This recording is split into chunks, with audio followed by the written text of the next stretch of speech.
Hello guys, welcome to the stock market signal academy channel. आपने कभी ये सुना है म्यूचुअल फंड्स सही है, लेकिन क्या आपने कभी ये सोचा है कि अगर म्यूचुअल फंड्स में रिस्क है तो ये स्टेटमेंट कैसे सही हो सकता है?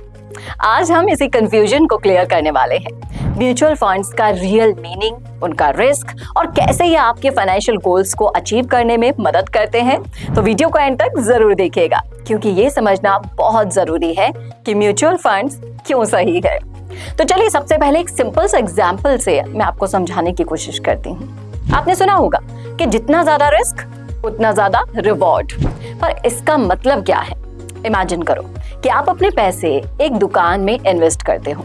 अगर दुकान चल गई तो प्रॉफिट मिलेगा, अगर नहीं चली तो लॉस हो सकता है। म्यूचुअल फंड्स भी कुछ ऐसे ही काम करते हैं, बस फर्क इतना ही है कि यहाँ आप एक नहीं है, कई दुकानों में इन्वेस्ट आप कर सकते हैं। इससे क्या होता है?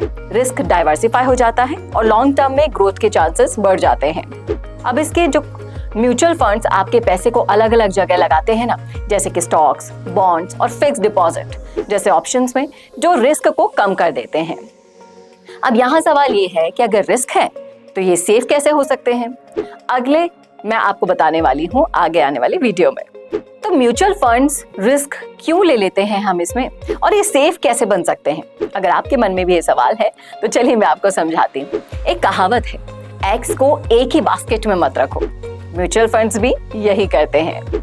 म्यूचुअल फंड्स आपका पैसा मल्टीपल स्टॉक्स या बॉन्ड्स में लगाते हैं। अगर एक जगह लॉस हो तो दूसरी जगह का प्रॉफिट उस लॉस को कवर कर लेता है। और इमेजिन करें कि आप 10 फ्रेंड्स के साथ एक पिज्जा लेते हो। अगर एक स्लाइस जल गया तो बाकी 9 स्लाइस तो सही है।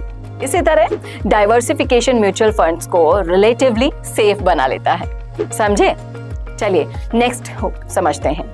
क्या आपने ये सोचा है कि आपका पैसा एक एक्सपर्ट हैंडल करे, जो दिन रात मार्केट को एनालाइज करते हुए उसे संभाले? तो म्यूचुअल फंड्स को प्रोफेशनल फंड मैनेजर हैंडल करते हैं, जो मार्केट के ट्रेंड्स और अपॉर्चुनिटीज को मॉनिटर करते रहते हैं। और इसके अलावा क्या आपको ये पता है कि आपका पैसा एक स्ट्रॉन्ग लीगल फ्रेमवर्क के अंदर ऑपरेट किया जाता है? म्यूचुअल फंड्स सेबी यानी कि securities and exchange board of India के रूल्स के अंडर ऑपरेट किया जाते हैं, और जो फ्रॉड और माल प्रैक्टिस को रोक लेते हैं। अब एक और कॉमन सवाल, सब म्यूचुअल फंड्स एक जैसे ही होते हैं क्या? बिल्कुल नहीं। अलग अलग म्यूचुअल फंड्स का अलग अलग रिस्क लेवल होता है दोस्तों। चलिए कुछ एग्जाम्पल से आपको समझाते हैं। तो पहला एग्जाम्पल है इक्विटी म्यूचुअल फंड्स का। ये उनके लिए है जो लॉन्ग टर्म में बड़ा पैसा कमाना चाहते हैं एंड शॉर्ट टर्म रिस्क लेने के लिए रेडी हैं। अब नेक्स्ट है म्यूचुअल फंड्स में लो रिस्क स्टेबल रिटर्न, यानी कि अगर आप सेफ ऑप्शंस प्रेफर करते हैं तो ये फंड्स आपके लिए परफेक्ट है, लेकिन रिटर्न्स मॉडरेट होते रहते हैं, ये यहाँ पर याद रखिएगा। इसके नेक्स्ट आता है हाइब्रिड म्यूचुअल फंड्स, यानी कि बैलेंस्ड रिस्क। ये फंड्स एक बैलेंस क्रिएट करते हैं इक्विटी और डेब्ट के बीच में, ना ज्यादा रिस्क ना कम। तो अब आपको ये समझना होगा कि आपका रिस्क टॉलरेंस क्या है। अगले सेगमेंट में हम आपको ये डिस्कस करके बताने वाले हैं कि कैसे म्यूचुअल फंड्स को अपने गोल्स के हिसाब से चूज किया जाता है। तो आर यू रेडी? तो म्यूचुअल फंड का सिलेक्शन कैसे करें ये मैं आपको सिखाती हूँ। तो सबसे पहले आपको ये समझना होगा, डिफाइन योर गोल। क्या आप एक कार खरीदना चाहते हो या रिटायरमेंट के लिए सेव कर रहे हो? गोल समझना आपको बहुत इंपॉर्टेंट है। अगर आपका गोल शॉर्ट टर्म है तो डेब्ट फंड्स चूज करें, अगर लॉन्ग टर्म है तो इक्विटी फंड्स बेटर रहेंगे। इसके अलावा हर इंसान का रिस्क लेने की कैपेसिटी अलग अलग होती है, ये तो हम सभी को पता है। यंग इन्वेस्टर्स जनरली ज्यादा रिस्क ले सकते हैं, और इसके अलावा एक फंड का 5 साल का रिकॉर्ड आपको उसका स्टेबिलिटी और परफॉर्मेंस दिखा देता है, राइट? तो इन चीजों को समझते हुए आपको इन्वेस्ट करना होता है। इसके अलावा कंसिस्टेंट परफॉर्मेंस वाले फंड्स हमेशा बेटर होते हैं दोस्तों। म्यूचुअल फंड्स को लेकर ना कुछ कॉमन गलतफहमियां भी हैं, जो आपकी इन्वेस्टमेंट जर्नी को डिफिकल्ट बना सकती हैं। इन्हें भी मैं आपको क्लियर कर देती हूँ। जैसे कि म्यूचुअल फंड्स में लॉस पक्का है, ये आपने सुना होगा। तो लॉन्ग टर्म में मार्केट का हिस्टोरिकल डेटा दिखाया जाता है कि mutual funds mostly positive returns देते हैं। नेक्स्ट है ज्यादा पैसे वाले ही इन्वेस्ट कर सकते हैं, ये भी आपने सुना होगा। तो ऐसा नहीं है दोस्तों। आज के टाइम में आप सिर्फ 500 रुपए से भी SIP स्टार्ट कर सकते हैं।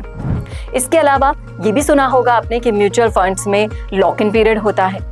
तो सिर्फ ELSS यानी कि equity linked saving schemes funds में लॉक इन होता है, बाकी ओपन एंडेड फंड्स में नहीं होता है। तो ये सारी गलतफहमियां आपकी दूर कर दी है मैंने।